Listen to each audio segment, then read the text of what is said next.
Salam Indonesia, salam sejahtera dari Sabang sampai Merauke, dari Minang sampai Pulau Rote. Mantal iman kita, mantal kasih kita, mantal pengharapan kita. Tentunya dalam Yesus Kristus sendiri Tuhan dan Juru Selamat kita dan Juru Selamat dunia. Jangan katakan bahwa Yesus bukan Tuhan, jangan katakan pula bahwa Yesus bukan Juru Selamat. Dia adalah Tuhan, dia adalah Juru Selamat. Kalau engkau percaya, engkau akan diselamatkan. Engkau tidak percaya, engkau akan dihukum. Yesus sudah berkata, Yohanes 3 ayat yang ke-36 dan Yohanes 4 ayat yang ke-6, Yesus berkata, aku berjalan dan kebenaran dan hidup, tidak sampai kepada Allah kalau tidak melalui aku. Dan Yesus mengatakan dalam Pasal 4 ayat 12, dan keselamatan tidak dalam siapapun juga selain dalam Dia Yesus. Karena di bawah kolong langit tidak nama lain yang diberikan kepada manusia yang boleh tidak diselamatkan. Dan Yohanes 3 ayat 16, karena begitu besar kasih Allah akan dunia ini sehingga Dia mengaruniakan anak yang tunggal supaya orang yang percaya kepadanya tidak binasa melainkan beroleh hidup yang kekal. Saya saudara yang percaya kepadanya memperoleh hidup yang kekal. Kalau engkau percaya, engkau dan istri rumahmu akan diselamatkan. Sebagaimana firman Allah katakan dalam Kisah Rasul 6 ayat 31 dan Roma 10 ayat 9 sampai dengan 11, dengan hati percaya engkau dibenarkan, dengan mulut mengaku engkau diselamatkan. Orang yang percaya tidak akan kiranya Tuhan Yesus memberkati kita. Doa dan harapan saya, kekuatan Tuhan, kekuatan firman, kekuatan roh, kekuatan doa, kekuatan iman akan terus menyertai kita. Haleluya, mantap. Dan izinkan saya berdoa bagi kita. Terima kasih Tuhan. Tuhan memberkati para pendengar kami dengan kekuatan, dengan kesehatan, mungkin masih beraktivitas. Tuhan melindungi, menjaga mereka sehingga mereka tetap menikmati keselamatan, kekuatan daripada Allah. Rojo dan mereka diberkati, Tuhan masuk mereka diberkati. Dalam nama Yesus kami bersyukur dan mereka harus mendengarkan firman Allah. Tuhan kiranya memberkati Bapak mereka dalam amin. Puji nama Tuhan, saya akan membacakan Roma 4 ayat 20 sampai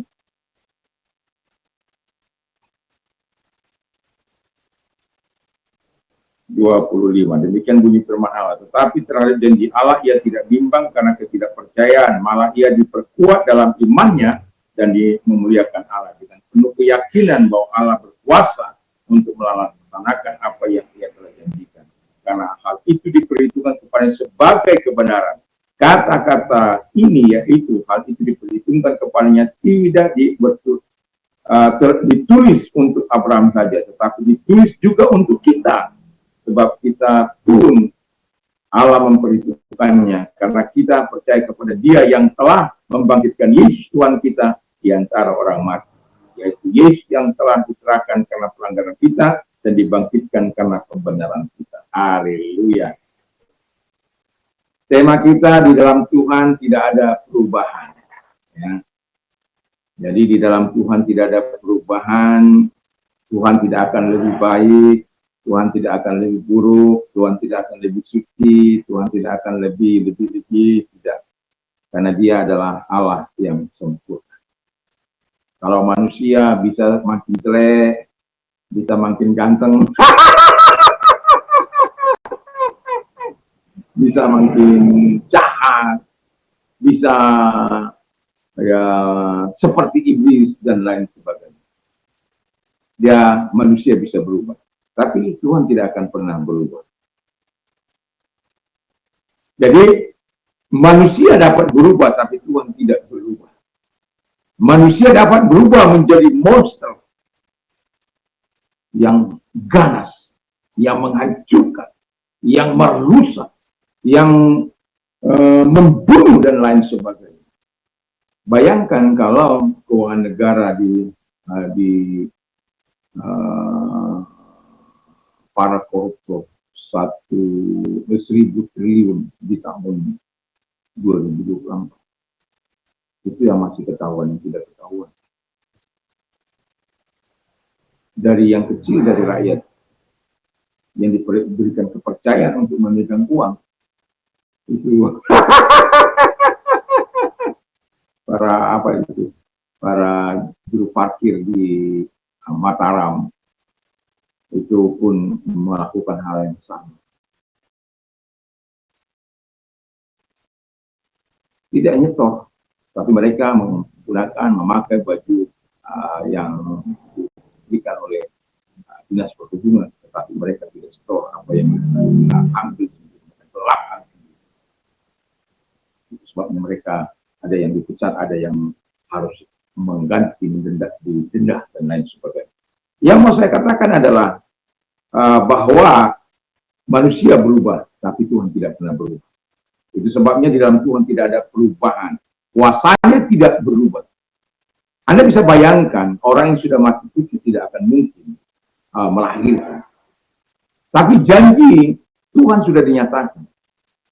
Dan kuasa Tuhan tidak pernah berubah. Dulu, sekarang, sampai selama-lamanya. Dan itu sebabnya saya bangga mempercayakan hidup ini. Ketika saya sakit, hanya tinggal tumpang tangan. Ketika saya butuh sesuatu, kuasanya tidak pernah berubah. Allah pada waktu itu akan menjawab. Allah yang maha kuasa itu akan menjawab. Dia tahu bahwa kita punya keperluan. Dia tahu bahwa kita punya hal yang kita butuhkan. Dan kuasanya akan bekerja bagi setiap orang yang percaya kepadanya. Dan itu sebabnya jangan ragukan kuasa Allah dalam hidup. Jangan ragukan kuasa Allah dalam bisnismu. Jangan ragukan kuasa Allah dalam perjalanan hidupmu. Jangan ragukan dia untuk memelihara engkau. Kuasanya cukup bagi kita semua yang percaya, yang takut akan Tuhan, yang mengasihi Tuhan, yang diletakkan kepada Tuhan. Yang kedua, kata firman Allah, janjinya tidak berubah. Jadi kalau dia berjanji, ya memang kita lihat bagaimana pergumulan pergumulan Abraham. Dia ingin menginginkan keturunan, tetapi dia tidak mendapat sampai akhirnya, karena Allah sudah berjanji. Tapi namanya manusia itu kan berubah. Allah tidak berubah, dia akan tetap menggenapi janjinya, tapi bukan waktu manusia, tapi waktunya Tuhan. Sampai akhirnya Sarah tidak sabar, disuruh menghampiri pundiknya. Pembantunya, lahirlah Ismail. Tetapi Tuhan katakan, itu tidak, bukan itu. Anak perjanjian itu, anak perjanjian itu dari Sarah. Dan itu sebabnya Tuhan mengatakan, aku akan menggenapi janji. Tapi, ya tunggu waktu setelah 5 tahun, janji itu digenapi. Abraham berusia 100 tahun, dan dia pengharapannya dikatakan tetap berpegang pada janji Tuhan, sehingga kuasa Allah dinyatakan dan akhirnya dia memiliki anak yang bisa. Dan dari situlah kita bisa melihat bahwa kuasanya, janjinya tidak akan pernah berubah. Kalau dikatakan dia berjanji untuk memberkati generasi, maka dia akan berkati. Kalau aku memberkati dari keturunan, maka akan diberkati. Kalau dia berkata, janjinya berkata kepada Hana, aku akan membuka kandungan, dan itu dilakukan. Karena apa? Janjinya. Itu sebabnya Alkitab katakan begini. Saya suka mengatakan ayat ini karena apa? Saya merasa diberkati dengan ayat ini. If you abide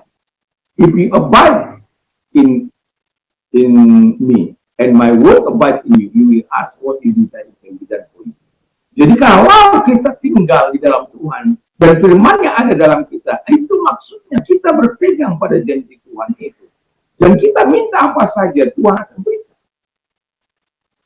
Dan itu sebabnya janjinya tidak berubah. Rencananya dan tujuannya tidak berubah. Sebagaimana dalam 1 Korintus 1 ayat 20. Dan sebab Kristus adalah ya bagi semua janji Allah. Itu sebabnya oleh dia kita mengatakan amin untuk memuliakan Allah. Jadi seluruh janji Allah ini, firman Allah itu ditujukan kepada kita untuk apa? Untuk menggenapi rencana dan tujuan Allah di dalam hidup kita. Rencana dan tujuan Allah dalam hidup kita supaya kita hidup di muka bumi ini memuliakan Dia dan melakukan apa yang diperintahkan oleh Tuhan. Dan tujuan pada akhirnya kita bersama-sama dengan Dia. Jadi ya, Dia tidak akan pernah berubah. Janjinya kalau kata orang yang taat, orang yang percaya kepadanya, maka kekal, hidup yang kekal akan diperoleh. Dan yang terakhir, kasih dan keadilannya tidak berubah. Tetapi kasih setia Tuhan dan dari selama-lamanya sampai selama-lamanya atas orang-orang yang takut akan Dia dan keadilan bagi anak cucunya. Mazmur 103 ayat 17. Jadi Tuhan itu tidak berubah dan tidak ada perubahan di dalam Dia. Bagaimana Yakobus 1 ayat yang ke-17.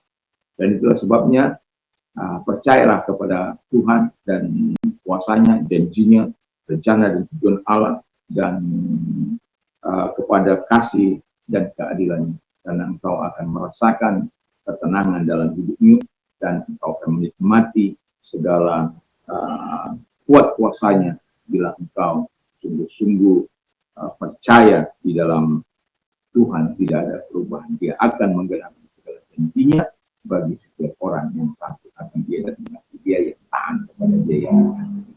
Semoga kita adalah orang-orang yang taat, takut akan Tuhan, mengasihi Dia sebagaimana firman Allah, supaya firman Allah kita nikmati dalam hidup. Terima kasih. Mari Tuhan Yesus, kita berdoa. Kami terima kasih Engkau tidak pernah berubah kuasamu dan jimu. Juga Tuhan Yesus, rencanamu dan tujuanmu, kasihmu dan keadilanmu, dan biarkan kami terus hidup di dalam kasih, dalam keadilan itu, dalam tujuan, dalam rencana, dalam janji. Terima kasih. Dan kalau engkau sedang sakit, apapun sakit penyakitmu, arahkan tanganmu kepada Tuhan, kita berdoa. Lihat tangan-tangan yang diarahkan kepadamu, segala sakit penyakit yang mereka miliki, yang bercokol dalam hidup mereka, aku perintahkan dalam nama Yesus, keluar, dan oleh bilu Yesus engkau sembuh, oleh kuasanya engkau sembuh, dan engkau yang menyembuhkan mereka, dan kuasamu menyembuhkan mereka. Terima kasih. Kalau engkau sedang mengalami masa sulit, penderitaan, masalah, mari datang kepada Tuhan, arahkan tangan kepada Tuhan, kita berdoa. Lihat tangan-tangan yang diarahkan kepadamu dalam nama Yesus Kristus. Pertolongan datang kepada mereka, dan kebaikan datang kepada mereka, kasih-Mu datang kepada mereka, karena engkau Allah yang baik, yang menolong mereka. Terima kasih Bapa di surga, kami bersyukur karena engkau setia untuk menepati janji-janji-Mu kepada kami yang percaya. Di dalam nama Yesus Kristus, kami bersyukur dan kami berdoa. Haleluya. Amin. Kiranya Tuhan Yesus memberkati kita. Kalau kita mau istirahat, saya akan tetap mendorong kita untuk terus setia membaca firman Allah, berdoa, memperkatakan, merenungkan firman Allah, dan di dalam kehidupan kita, sehingga iman kita akan semakin kuat, sebagaimana kita bisa makan 3 kali satu hari. Dan doa dan harapan saya kita juga memiliki hal yang sama untuk bersekutu dengan Tuhan semakin intens kita kepada kita.